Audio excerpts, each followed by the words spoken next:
तो Daredevil born again का trailer आ गया है और आप में से कई सारे लोगों ने इसके ऊपर वीडियोस देख ली होंगी और ये ट्रेलर भी देख लिया होगा।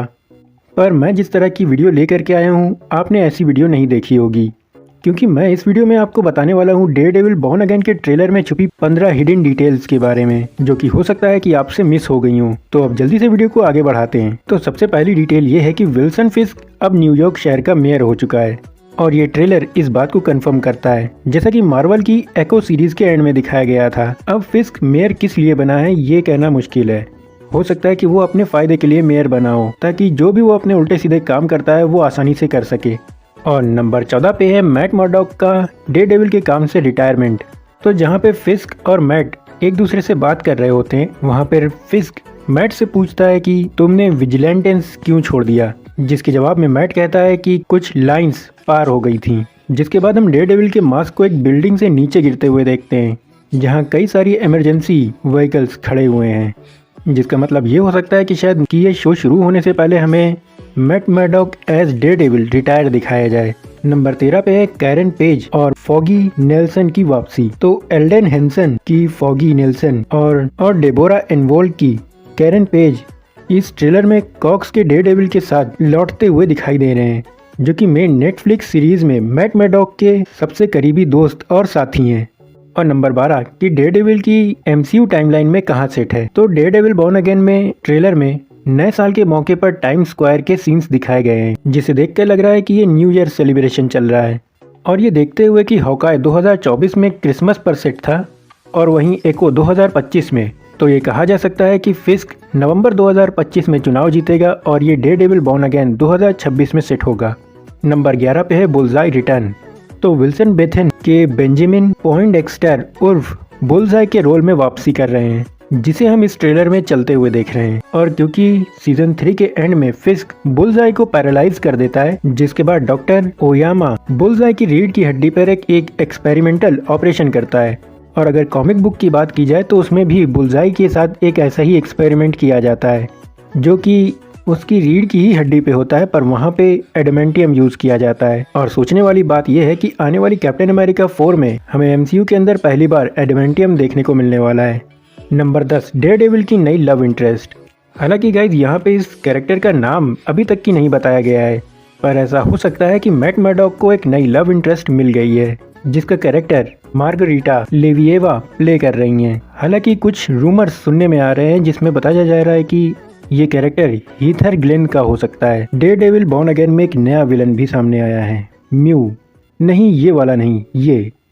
तो देख के ऐसा लगता है कि न्यूयॉर्क के ऊपर म्यूज का हमला हो रहा है, जो कि एक स्ट्रीट आर्टिस्ट सीरियल किलर है, जो अपने शिकार को मारने के बाद उसके खून से पेंटिंग बनाता है। और डेयरडेविल कॉमिक्स के अंदर म्यूज एक बहुत ही डार्क विलन है, जिसका कनेक्शन पनिशर और विल्सन फिस्क के साथ है। अब देखना ये होगा कि एमसीयू इस कैरेक्टर की हिस्ट्री को कैसे दिखाएगा। नंबर 8 पे है वेनेसा और फिस्क फिर से एक साथ हैं। तो एलेट जुरर अपने वेनेसा फिस्क के कैरेक्टर में रिटर्न कर रही हैं, जो कि पुराने किंगपिन की पत्नी थी या फिर हैं, जिसने डेयरडेविल सीजन 3 के एंड में विल्सन फिस्क के साथ शादी की थी। और नंबर 7 पे है फ्रैंक कैसल का द पनिशर रिटर्न। तो ट्रेलर में जॉन बर्नथाल के फ्रैंक कैसल उर्फ पनिशर को भी एक कुल्हाड़ी पकड़े और मैट को धमकाते हुए दिखाया गया है, पर फिलहाल ये साफ नहीं है कि ये इस सीरीज में एक दोस्त होने वाला है या फिर दुश्मन। नंबर 6 पे है एमसीयू में पहली बार व्हाइट टाइगर का सामने आना। तो आने वाले डेयरडेविल में हमें पहली बार व्हाइट टाइगर की झलक देखने को मिलने वाली है, जिसका असली नाम हेक्टर अयाला है। और ये भी डेयरडेविल की ही तरह एक स्ट्रीट लेवल हीरो है, जो शहर में होने वाली गड़बड़ियों से निपटता है। अब क्योंकि एमसीयू के अंदर पहले ही से ब्लैक पैंथर दिखाया जा चुका है, तो हो सकता है कि व्हाइट टाइगर का उससे कुछ कनेक्शन हो। और नंबर 5 पे कई सारे डेयरडेविल के मास्क। तो डेयरडेविल के ट्रेलर में हमें उसके कई सारे मास्क भी देखने को मिले हैं, जिसमें से उसका क्लासिक मास्क लाल वाला है, वहीं पीला मास्क है जो उसने शी हल्क के अंदर पहना था। इसके अलावा एक सिल्वर कलर का मास्क है और एक ब्लैक मास्क। नंबर 4 पे डेयरडेविल अपने बिली क्लब को ज़्यादा यूज़ करेगा। तो गाइस ऐसा लग रहा है कि डेयरडेविल के नए शो में डेयरडेविल अपने सिग्नेचर वेपन का ज़्यादा यूज़ करेगा, क्योंकि यहाँ म्यूज को नीचे गिराने के लिए फाइट में स्टील फाइबर केबल का यूज़ करते हुए देख सकते हैं। नंबर 3 पे है डेयरडेविल में ल्यूक केज का हिंट।